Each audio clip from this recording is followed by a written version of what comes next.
La grande famille de Mama Kimia, on se retrouve encore sur ce numéro, la grande famille de Mama Kimia.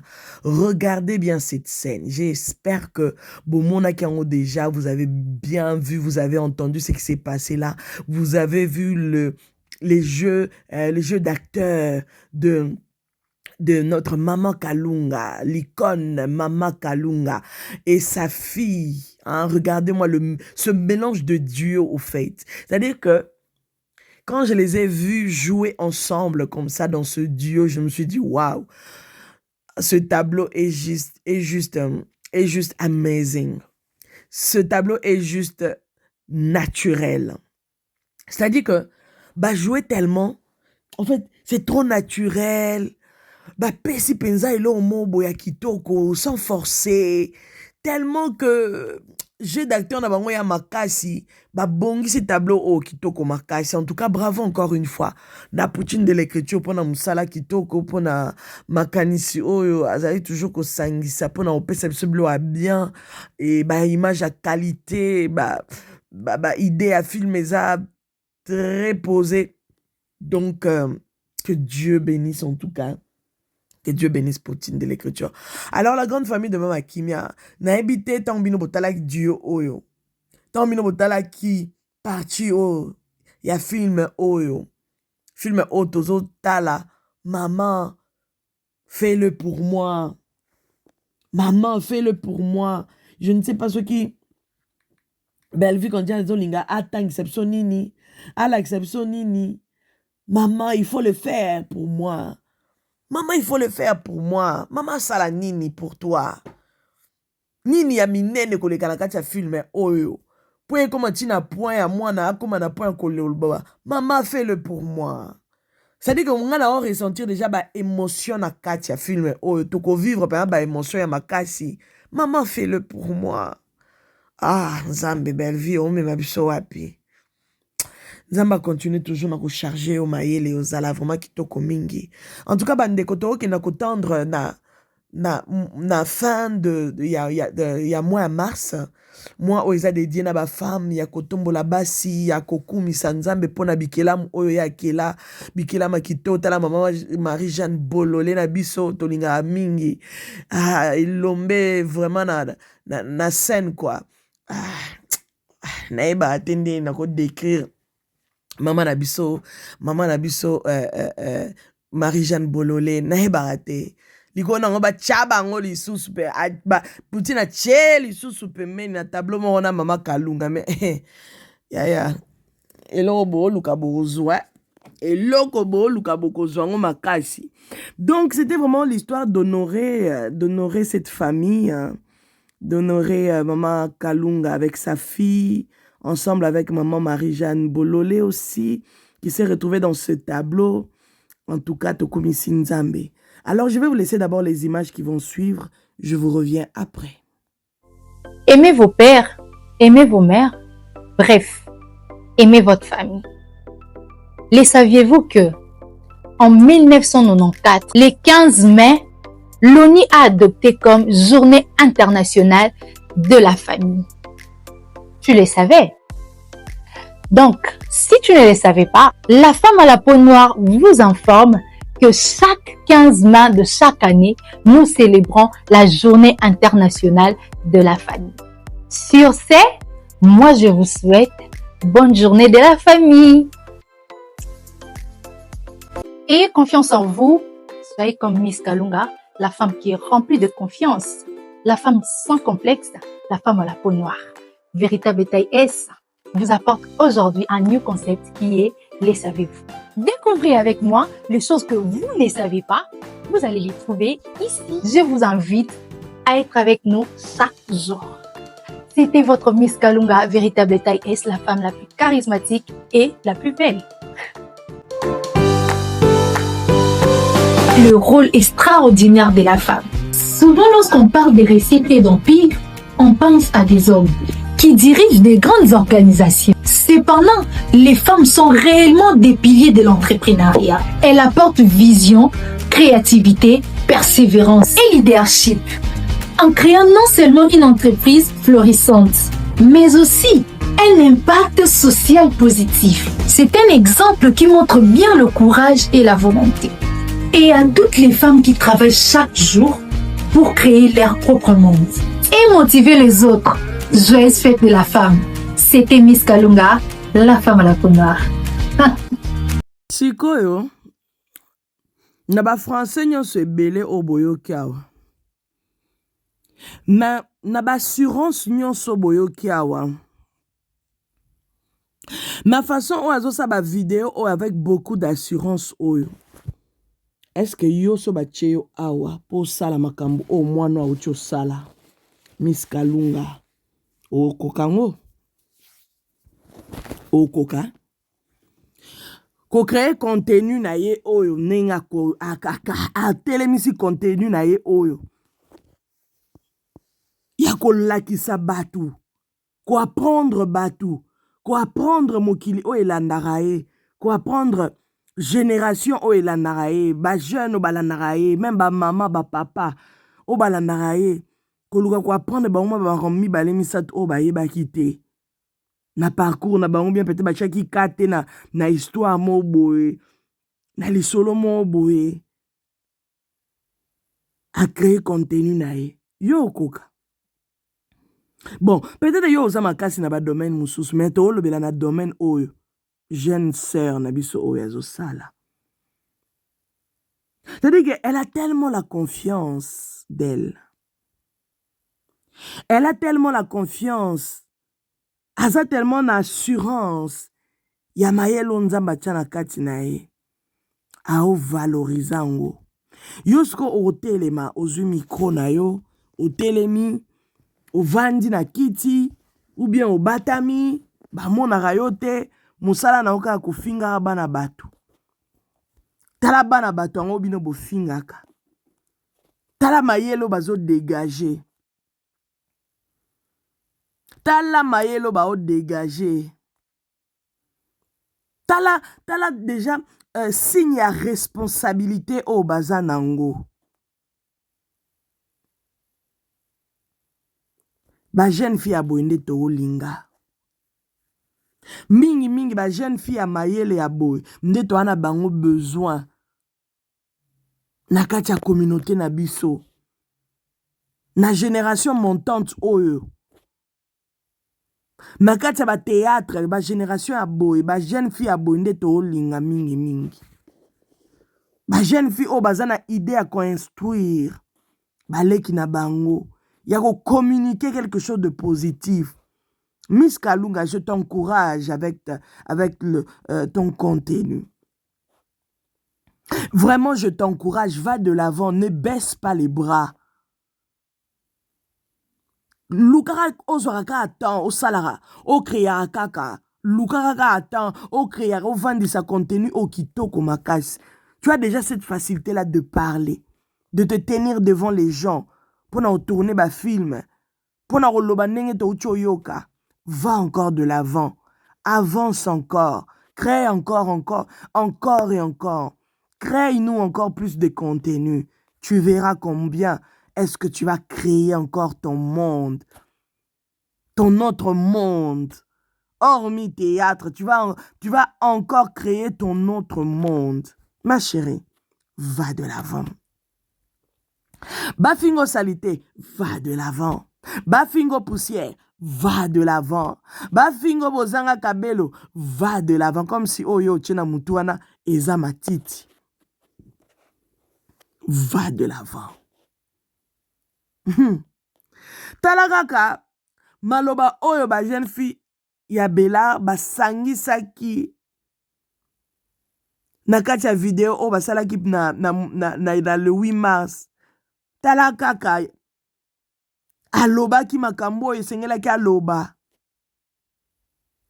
Naso na otikela bino parti na ye natana basuka. Alobi makambo esengelaki aloba. C'était tellement naturel, c'était beau. Ti vidéo wana etamboli eketi na ministère ya art. Ti etamboli ti ba poster yango ba admirer vidéo wana. Balobi wow. ti Madame Christelle Vwanga alobi te nga kakawa nga moi ça me te fait comme un film Belle Vie Candy. Elle est en train de transmettre quelque chose. Il y a une vidéo, je pense, que Kota Kilobi, j'avais dit, nous avons besoin des personnes qui vont travailler sur la génération Oekoya Sima. Génération avec Lelo, il faut bâtir la bango bagage yamalonga, bagage intellectuel. Ezalaka ateke bazalaka bato bitelengano bazalaka batu bosili sinini bino wana bomemani ya liboke bokei loyenge bokei non. Il y a un temps pour tout. Il y a un temps que moi komi sepelisa moi nganda moi nini mais ba fi nganda ndete yango ndete akoboya ba fi nganda bino bamona bino kaka nganda bobenda ka pousse nani babe on a fumé wana eloko wana na bo tanga komona te tolingi ba fi à réflexion ba ebe créer ba contenu ya boy et même en musika après lobby toyokaka pas à se positionner à comme coach Miss Kalunga. Le goût de ça. En tout cas, encore une fois, pendant que je suis en train même de parler, pendant que je suis en train d'élever la femme, parce que ça fait toujours du bien d'élever la femme, de donner un peu du courage à ceux qui, à toutes les femmes, à ceux qui sont en train de faire des bonnes choses, de les encourager. Il y a qui là on ba fleur. Alors tu ko bois ka ba fleur na Miss Kalunga. Ah, la fille de sa maman. La fille sur scène. C'est amazing. Tu as sa Miss Kalunga, bah, félicitations pour la demande de son mariage pendant que na kolo baboa comme on a ba image à koleka. La demande de son mariage. Bah bengi bah senga qui demande en mariage et tout au CP là qui t'ont partagé. Tolobi nzambe ka bano bafinga makolo poussière bano bafinga baebi olata te bano bafinga baza bizarre bano baza molili ka na sa molili wana tala nde nzambe azopona bango kaka na sa molili wana nzambe loboko ne pardon ezobaluka ka likolo mituna bango yonde yo na poni yo lelo yo na poni yo lelo zobala yo lelo boye kaka na sa molili wana baenemi boko bongo la maloba likola bana baninga boko changer ba langage tango bobo mona kama pamoli yango ezoya nango ka kota bana ngo bino bofingaka ba langage na bino ko changer. C'est par là que vous allez comprendre que motema mabe efuta te motema mabe eza na litomba moko te motema mabe eza na litomba ta moko te ka bana molili wana nde ka ba fiancé bazomona ka bana ngo wana yaya kaka bana ngo molili wana nde ka bana ngo ba fiancé bazotia bango kamisa biyo nde ngana sepela ka na muke na yo wana likolo nango Miss Kalunga assurance wapi femme sans complexe kana muke na yo wana yaya lelo bato bakoma komela bimela mela bato bakoma kokende ba Turquie po bazongisa bango na bataya ba Miss Kalunga oyo mais yesu aza nango ya naturel skinny taille DXS soki DS c'est ça DXS voilà taille au moins dans tout le magasin taille S c'est ça mais taille 2XS c'est ça oye yeli suna C ya taille S donc tokumisaka nzambe tango omona ekela mwa mutu yaya zalaka na fasita koloba nzambe na kumisi yo po okela mwa mwasi yo kitoko nzambe na kumisi yo po okela mwa mobali yo kitoko nzambe na kumisi yo po na boye yo so molimo ne ezaka ya koyina bato ezaka ya kodenigre bikelamu o nzambe akeli yaya ozotia vino na pasi ozalaka mutu akolela obandomona mapambole olie eya na ndako na yo ezokatisaka epa bavoisin Pona nini nzambe ana besoin ateya yoka eloko moko. Eloko on se so arriver na ko comprendre ngo te mawa tourma na tourma. Tu tournes. Bon, moi, je vais ba bela ki zungulu ke na nzemwana. Tu tournes, ba tourner. Tourbillon. Bon, t'as tourbillon et pas Sylvie Seka. En tout cas, bana belle vie bazoye. Bana belle vie bazoye. Kuna pe keni pe kuna ba pe sie pe place. Kandi star eza polele pona bino nyonso ya soko oza aposo ke meka mwa loboko ke meka mwa loboko to yoka to goûter to tala. En tout cas, tourbillon film kitoko, bravo à Sylvie Seka vu que comme on est bimi to pese ba félicitations. Bravo à toi en tout cas, un bon film. En tout cas la famille, to eba ko encourager bana o bazo tambola na kobanga nzambe. To yeba na ko encourager bango ko betela bango maboko. Ko tia bango na esika o esengeli e oza malamu. Libale lega kitoko tala kaka mama Kalunga. Atangisi mwana memeli diplôme. Mwana silisi classe, asisi université. Bino boyebi esengo esalaka te. Mwana amemeli yo ba fardo te, amemeli yo soki ba zemi te, soki ba nini te, ba problème te, amemeli yo soki ba chipoterie te. Mwana memeli yo mobali. Mwana memeli yo mobali ya malonga. Mwana sali choix ya malamu. O eza elonga te. En tant que mère, en tant que parent, eza biloko esalaka kitoko. Eza biloko esalaka esengo motema. Yo mo place oza ovandi olobi non, je n'ai pas travaillé en vain. Lelo na komi ko buka mbuma ya musala nanga, ya éducation nanga na pesaki na ndaku. Mwana bate l'éducation amemi yango tina musala. Yango bozo mona ba baza ba fille sans problème. Pon belle vie a eu grâce ya koza ba jeune fille oyo ba uti na ba famille oyo ba éduquer bango, ba pesi bango éducation malamu. Éducation na ba memi yango tina kati ya théâtre. Likolo nango na bangu na bazo reconnaître que bana belle vie baza bien éduqué, baza bana moko malamu, baza bana botosi, baza bana moko a respect. Likolo nango ba jouera kitoko makasi. En tout cas, bravo Miss Kalunga. Cette vidéo, c'était vraiment pour te féliciter et qu'au bois kaba fleur et pas maman Kalunga na biso. Maman jolie. Regardez le sourire de ça. Le sourire de la gloire. D'ailleurs, moi, c'est à boyo, ya au manquer respect. Ya on besoin mon abavi na bine zaka boulou yeke.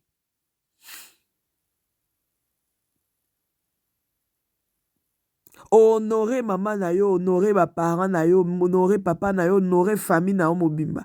Honorer pe maman na yo ya théâtre. Po boza ba jeune fille moko, bon memele ba problème te. Bozo aider, côté kuna pena to pesi bino ba félicitations. Continuez comme ça. Bon mi bate la. Bon mi bate la nzamba otini la bino mi bale ya malamu ya bien. Botambola ka malamu na kobanga nzambe. C'est le plus important. Le reste, totiki kana maboko nzambe. En tout cas, voilà. Tozo zelaka ka la suite ya programme. Tozo zelaka ba suite et fin. Pour le mariage ya Miss Kalunga, je pense que va ko surprendre biso toyebi moite, toyebi jourté. Yemoko na mobali na ye na ba les deux familles. Baebi ba programme ndengezo kene kitoko makasi. En tout cas, beaucoup de félicitations Miss Kalunga. Merci beaucoup parce que ozo continue à démontrer que oza mwana moko malamu ya botosi. Batela kaka papa, zalaka na kimia. Soki alobi te eloko oyo te otiki.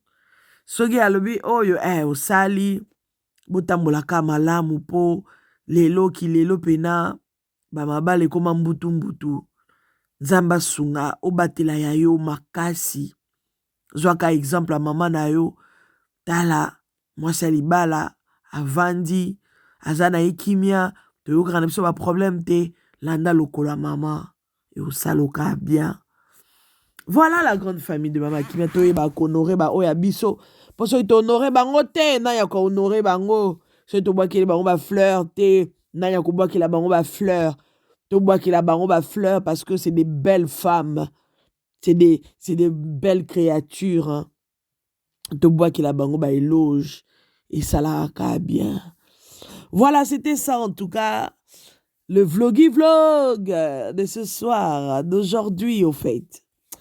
N'hésitez pas de partager à gogo, de liker, de commenter surtout. Soyez nombreux à partager ça. On est ensemble. C'était bel et bien votre Mama Kimia Sarah, la queen de la SAP, la queen des médias, la mère des nations. Bye bye. Hey, pardon. Eh? Nini? Malamu kasi ngai to. Oza nani? Bona ndako mpona nini? Oh.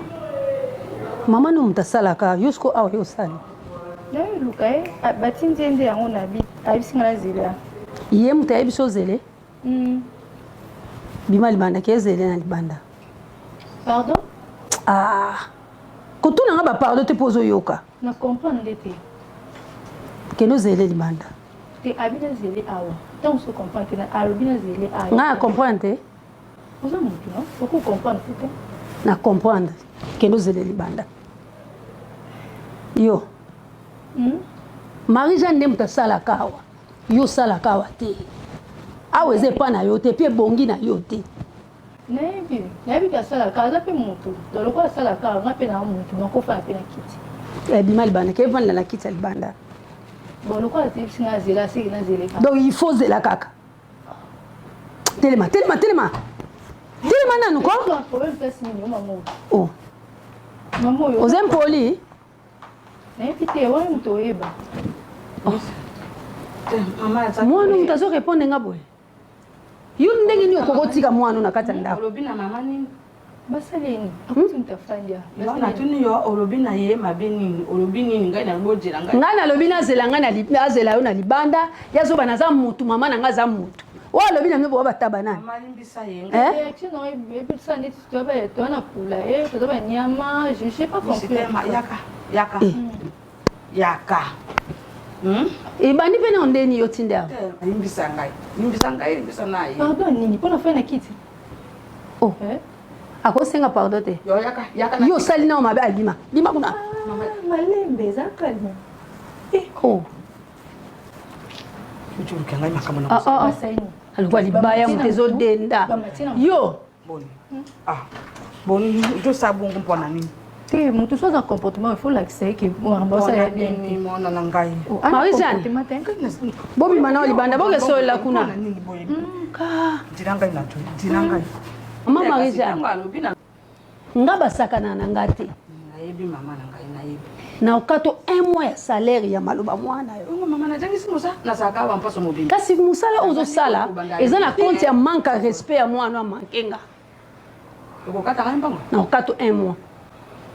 Mama siko ngobo mangai na sali nini. Okufa penza. Monso okufi to kunu na condition bien. Bana mikolo. Yo mino bota to basimbisa bino bana. Pour une éducation à pamba européenne bana ko kité. Moni to bota ka bana mitema te. Mona na mona. To bota bana mitema ko zo na agence. Obot no mwana aussi so bota obimi okemba mo batindele code ozwi mutema mwana. Dans un prochain numéro. Bye bye. Naturel, Mama Kimia.